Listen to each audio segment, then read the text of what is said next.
Good morning friends, welcome to my new video. तो आज मैं स्टार्ट करने वाला हूं क्लास 7 का एक्सरसाइज 11.2। क्वेश्चन नंबर 3 में दिया हुआ है से ट्रू और false and justify your answer. कहने का मतलब है क्वेश्चन को सॉल्व करके हमें बताना है कि कौन ट्रू है और कौन फॉल्स है। जैसे क्वेश्चन नंबर 1 में दिया हुआ है 10 इंटू 10⁻11 इक्वल टू 100⁻11। क्वेश्चन में हमें ये इक्वल दिखाया है, हमें सॉल्व करके बताना है कि ये इक्वल है या अनइक्वल है। तो क्वेश्चन को सॉल्व करना स्टार्ट करते हैं। देखो, ये साइड LHS है और ये साइड RHS है। ठीक है, तो सबसे पहले LHS साइड को सॉल्व करेंगे। इसे यहाँ पर लिखेंगे 10 इंटू 10⁻11। देखो, यहाँ पे 10 का पावर में 11 दिया हुआ है, लेकिन यहाँ पे 10 का पावर में कोई नंबर नहीं है, तो अपने से पावर में 1 लिख सकते हैं। पावर में 1 है, इसका मतलब 10 यहाँ पे 1 टाइम्स है। अब आगे सॉल्व करेंगे। यहाँ पे एक फॉर्मूला का यूज होगा, वो फॉर्मूला यहाँ पे साइड में लिख देते हैं। ए का पावर m इंटू ए का पावर n रहेगा, तो इसका फॉर्मूला हो जाएगा ए का पावर m प्लस n।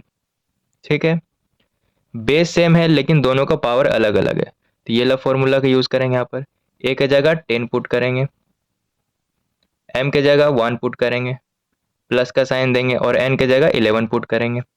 आगे सॉल्व करेंगे, यहाँ पर ऐड करेंगे तो 12 आएगा, तो हो जाएगा 10⁻12। LHS साइड सॉल्व हो गया है। अब RHS साइड को सॉल्व करेंगे। यहाँ पर लिखेंगे RHS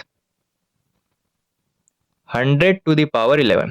देखो 100 है तो इसे पहले तोड़ेंगे, यानी प्राइम फैक्टराइजेशन करेंगे।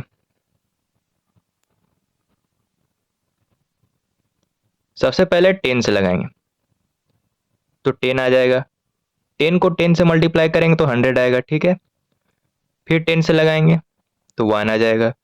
तो 100 का प्राइम फैक्टराइजेशन करने पर यहाँ पे डबल 10 आया है, तो इसे यहाँ पर लिखेंगे 10 इंटू 10 और पावर में 11 है, तो ब्रैकेट बंद करके पावर में 11 लिखेंगे। ठीक है, अब यहाँ पे 10 इंटू 10 है, तो इसे 10⁻2 लिख सकते हैं। पावर में 2 है, इसका मतलब यहाँ पे 10 2 टाइम्स है। इसे जब तोड़ेंगे तो ये इस तरह बन जाएगा। अब इसके ऊपर एक और पावर है 11, तो ब्रैकेट बंद करके 11 लिखेंगे। यहाँ पर एक और फॉर्मूला का यूज होगा, वो फॉर्मूला यहाँ पर लिख देते हैं ए का पावर m, और इसके ऊपर एक और पावर रहेगा n, तो इसका फॉर्मूला हो जाएगा ए का पावर m इंटू n, यानी पावर का मल्टीप्लाई कर देंगे तो हो जाएगा 10⁻2 मल्टीप्लाई 11। 2 को 11 के साथ मल्टीप्लाई करेंगे तो 22 आएगा, तो हो जाएगा 10⁻22। देखो, क्वेश्चन में हमें दोनों इक्वल बता रहा है, LHS और RHS दोनों इक्वल बता रहा है, लेकिन जब इसे सॉल्व किए तो ये दोनों इक्वल नहीं है। LHS में 10⁻12 आ रहा है और RHS में 10⁻22 आ रहा है, इक्वल नहीं है। यहाँ पर लिखेंगे LHS is not equal to RHS और फॉल्स लिखेंगे यहाँ पर। यही क्वेश्चन में हमें करने को भी बोल रहा था। तो क्वेश्चन नंबर 1 सॉल्व हो गया है, बाकी क्वेश्चन इसी तरह से हम सॉल्व करेंगे।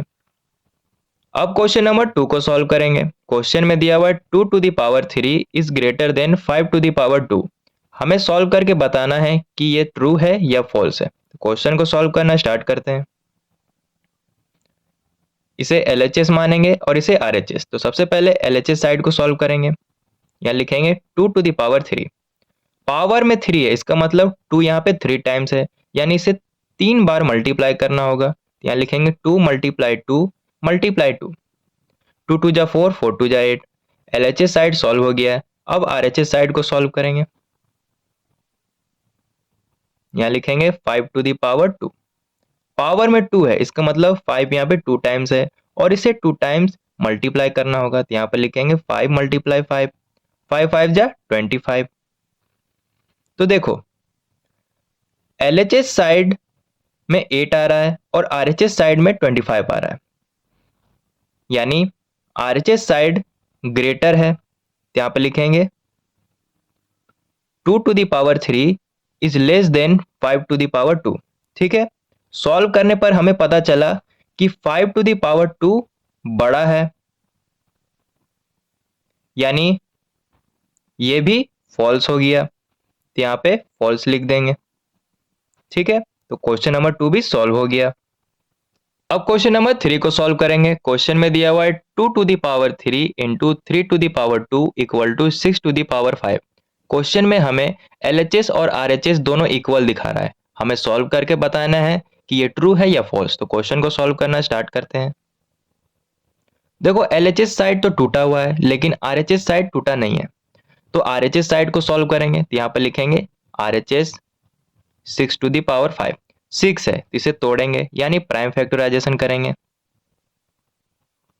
2 से लगाएंगे तो 3 आएगा, फिर 3 से लगाएंगे तो 1 आएगा, यानी प्राइम फैक्टराइजेशन करने पर इतना नंबर आ रहा है। इसे अब यहाँ पर लिखेंगे 2 मल्टीप्लाई 3 और पावर में 5 है तो ब्रैकेट बंद करके 5 देंगे।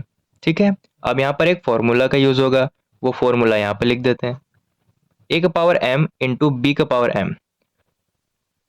बेस अलग हो लेकिन दोनों का पावर सेम हो तो फॉर्मूला बन जाएगा a इंटू बी का पावर m। ठीक है, देखो अभी ये इस फॉर्म में है, ठीक है, हमें इस फॉर्म में लाना है तो a के जगह 2 पुट करेंगे, m के जगह 5 पुट करेंगे, मल्टीप्लाई का साइन देंगे, b के जगह 3 पुट करेंगे, m के जगह 5 पुट करेंगे। ठीक है, क्योंकि पावर तो सेम है तो दोनों में सेम दिए हैं, बेस अलग था तो a के जगह 2 पुट किए, b के जगह 3 पुट किए। ठीक है, अब देखो RHS साइड 2 का पावर 5 इंटू 3 का पावर 5 आ रहा है, लेकिन LHS साइड 2 का पावर 3 है इंटू 3 का पावर 2 है, तो दोनों तो अनइक्वल हो गया। यहाँ पर लिखेंगे LHS is not equal to RHS, दोनों साइड इक्वल नहीं है और यहाँ पे फॉल्स लिख देंगे। इसी तरह क्वेश्चन नंबर 3 भी सॉल्व हो गया। अब क्वेश्चन नंबर 4 को सॉल्व करेंगे। ये LHS है और ये RHS है। ठीक है, तो सबसे पहले LHS साइड को सॉल्व करेंगे।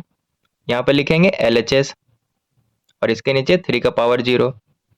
यहाँ पर एक फॉर्मूला का यूज होगा, वो फॉर्मूला यहाँ पे लिख देते हैं। a का पावर 0 रहेगा तो इसका वैल्यू 1 हो जाएगा।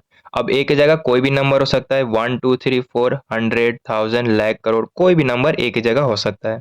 ठीक है, जैसे कि यहाँ पर देखो a की जगह 3 है और पावर में 0 है तो इसका वैल्यू 1 हो जाएगा। LHS साइड सॉल्व हो गया।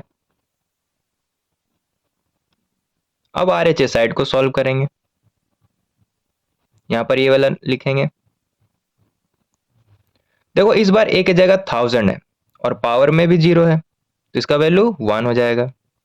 LHS साइड भी 1 आया है और RHS साइड भी 1 आया है और क्वेश्चन में हमें दोनों इक्वल बताया है, इसका मतलब ये सही है। तो यहाँ पर लिखेंगे LHS is equal to RHS और यहाँ पे ट्रू लिख देंगे।